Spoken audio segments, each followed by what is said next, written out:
Radio, la France dans tous ses états, Perico Légas, Maud Koffler. Donald Trump a annoncé ce matin la suspension du projet Liberté d'escorte de navires dans le détroit d'Ormuz, le temps de voir si un accord peut être finalisé et signé avec l'Iran. Le projet Liberté, qui doit permettre à des centaines de bateaux bloqués dans le Golfe de franchir le détroit, avait été lancé lundi. Emmanuel Macron, qui appelle à une réouverture concertée d'Ormuz, a de son côté condamné hier le regain de tension et les tirs contre l'Iran et les États-Unis dans le détroit. Ce matin, un navire français a par ailleurs été touché par une frappe. Selon le chef de l'État, la France n'était en aucun cas la cible. On fait le point avec le général Dominique Trinquant. Bonjour général. Bonjour. Bonjour mon général, merci d'être à l'antenne de Sud Radio en direct aujourd'hui avec nous. Bon, c'est un sujet sur lequel tous les experts se sont penchés, tous les observateurs ont donné leur idée. Aujourd'hui, le constat n'est-il pas, mon général, de dire que les États-Unis, Donald Trump, cherchent à se désengager de ce conflit qui a été très mal préparé et très mal entamé, et qu'ils ont du mal finalement à trouver la porte de sortie, et on voit des hésitations, des allées, des venues, des menaces. Est-ce que vous pensez vraiment que Washington aujourd'hui est désemparé ? Oui, non, vous avez parfaitement raison. Je pense que l'opération a été lancée par le président Trump sous la pression de M. Netanyahou, le Premier ministre israélien, et que le but était de renverser le régime iranien. Ceci n'est pas arrivé, et donc le président Trump cherche une porte de sortie, alors que le Premier ministre Netanyahou espère qu'il reviendra au projet initial. La conclusion, et là je m'adresse aux géostratèges que vous êtes, il y a eu sous-estimation de la capacité de puissance iranienne et de capacité de réponse. Il y a eu impréparation au niveau de la logistique, il y a eu impréparation au niveau de l'extension du conflit aux autres pays du Golfe. Comment se fait-il aujourd'hui que des états-majors aussi performants, dotés de moyens technologiques et techniques aussi pointus, qu'ont une couverture avec les satellites aussi précise, que la plus grande armée du monde puisse se trouver aujourd'hui confrontée au fait que ce sont des petites vedettes et des drones qui, coinçant un détroit maritime, bloquent une partie de l'énergie mondiale. Il n'y a pas un énorme écart entre le progrès technique, la science, et la réalité du terrain, où c'est un gars avec un lance-pierre qu'empêche un char d'assaut de passer quasiment. Non, mais c'est le propre des guerres asymétriques. On a sous-estimé la capacité de résistance morale des pasdaran. En fait, les pasdaran n'arrivent pas à défendre l'Iran. En revanche, ils ont une capacité de nuisance importante dans le Golfe, donc ce qui a provoqué toutes les escalades qu'on a vues. Mais leur résistance, leur capacité de résister à la pression américaine est telle que les Américains se trouvent désemparés. D'autant que la puissance militaire américaine est complète, elle est énorme, mais elle se limite elle-même. Ils ne veulent pas aller au sol. Donc, ne voulant pas aller au sol, ils ne veulent pas remporter l'opération.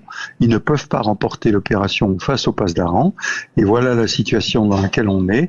Une opération purement aérienne n'atteint pas les objectifs, les pasdaran continuent à avoir une capacité de nuisance et résistent moralement à la pression américaine. Vous nous expliquez très clairement, mon général, que s'il fallait passer au stade suivant, ce n'est donc ni la force stratégique, ni la force balistique, c'est-à-dire je parle à distance avec des bombardements, des missiles, des avions et toute autre arme qui peut être manipulée de loin. Il faudra aller sur le terrain d'une façon ou d'une autre, soit au sol, soit une occupation partielle. En tout cas, le stade, j'allais dire, de guerre à distance, là, à votre avis, a atteint son maximum de capacité. L'étape suivante, c'est l'intervention directe sur le terrain. Oui, mais avec aussi un problème de décalage dans le temps. Si vous voulez, quand l'opération, au mois de janvier, quand il y a eu une rébellion interne à l'Iran et que le président Trump a annoncé « nous arrivons », nous allons vous aider, c'est à ce moment-là qu'il fallait intervenir. C'est clair. Lorsque vous attendez un mois et demi et que les gens ont été massacrés, vous n'aurez plus de rébellion à l'intérieur et au contraire, les bombardements américains ont tendance à ressouder ou à effrayer la grande partie de la population iranienne. Est-ce qu'on peut considérer quand même que le stockage des armes conventionnelles de l'armée iranienne, des Pasdaran, donc les gardiens de la révolution, est finalement plus important que ce qu'on pensait? Parce que les frappes au sol, on nous a dit, bon, on a abîmé les stocks, on a abîmé les rampes de lancement, les avions, ils n'ont plus de marine, ils n'ont plus d'aviation, voilà. Pour autant, ils gardent encore de la réserve, ils ont des drones et des armes conventionnelles en quantité suffisante pour tenir tête aux États-Unis. Oui, tout à fait. Les renseignements israéliens disent que, en gros, il y a un tiers de la force balistique qui a été détruit, un tiers qui est difficile à utiliser, mais un tiers qui reste utilisable. Donc, quand je parlais de la guerre asymétrique et de la capacité de nuisance, vous savez, il suffit que les Iraniens tirent 4-5 missiles et quelques centaines de drones par jour. Les drones, ça se recomplète facilement. Et donc, c'est pas les centaines par jour, mais dans la durée, la capacité de frapper, qui est une véritable capacité de nuisance. Est-ce qu'on peut considérer malgré tout, mon général, que le fait que les Pasdaran, les gardiens de la Révolution puissent résister autant, ça veut dire qu'ils ont quand même le soutien, j'allais dire, structurel d'une partie de la population, peut-être pas d'opinion, mais qu'en tout cas, tout l'Iran, 100% de l'Iran n'est pas en attente de l'arrivée des Américains pour être libéré. On dirait qu'il y a quelque part une peut-être divergence au sein de la société iranienne sur le fait qu'il faut accepter à ce point l'agression américaine. Alors, je pense qu'il y a deux facteurs. Le premier facteur, c'est qu'on estime à 20% le soutien de la population iranienne pour les Pasdaran. Je suis capable de justifier ce chiffre, mais c'est ce qui est couramment admis. C'est pas rien. Puis surtout, pas rien. Non, c'est pas rien. Vous avez raison. Et puis surtout, il y a un maillage extraordinaire dans la population. On appelle ça le maillage qui a été mis en place sur le terrain, très décentralisé, avec bien sûr les Pasdaran, mais aussi les Batidji, qui sont des miliciens qui sont dans tous les quartiers et partout, et donc la pression sur la population est énorme.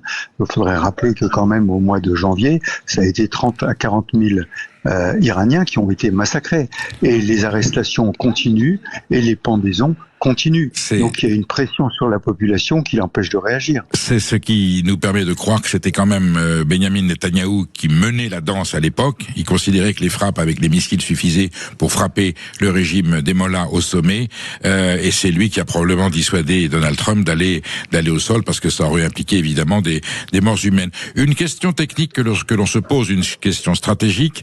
L'Iran menace tout navire, tout pétrolier qui franchirait le détroit, s'il n'a pas son autorisation d'être frappé. Est-ce que l'Iran dit bien que ce sont les bateaux qui passeraient par ses eaux territoriales, ou est-ce qu'elle menace également d'intervenir sur des eaux territoriales, c'est-à-dire celles de Oman, qui ne sont pas les eaux iraniennes? Est-ce qu'on peut passer par ce détroit sans passer par des eaux territoriales iraniennes? Voilà ma question.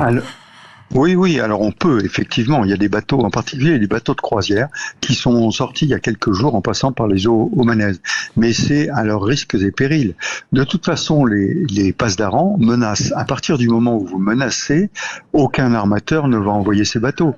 On voit bien la suspension de l'opération américaine. Pourquoi? Parce qu'ils ont réussi à faire passer 2 bateaux sous pavillon américain, c'est-à-dire aux ordres de l'armée américaine, qui sont passés. Les autres, les armateurs ne veulent pas risquer leurs bateaux dans une zone de guerre. Donc les Pasdaran maintiennent cette pression sur le détroit d'Ormuz. Ils savent que c'est une clé importante pour la négociation, et les Américains, avec la décision du président Trump d'hier soir, ont baissé les bras sur ce sujet-là. Je vais encore faire appel à votre expérience de géostratège. Si les États-Unis décident finalement de se retirer unilatéralement, en essayant de faire croire qu'ils ont remporté une victoire, on les a écrasés, on les a dominés, et que les États-Unis se retirent et que la situation reste dans le statu quo actuel, c'est un camouflet énorme pour l'Amérique et quelque part pour l'Occident. Alors, c'est un camouflet énorme pour les États-Unis. Je n'élargirai pas ça à l'Occident. Il faut se rappeler que cette guerre a été menée exclusivement par les Américains et les Israéliens, sans aucune concertation avec les autres. Je rappelle toujours qu'en 2003, quand les Américains ont voulu attaquer en Irak, ils ont discuté pendant des mois pour constituer une coalition. Là, rien du tout.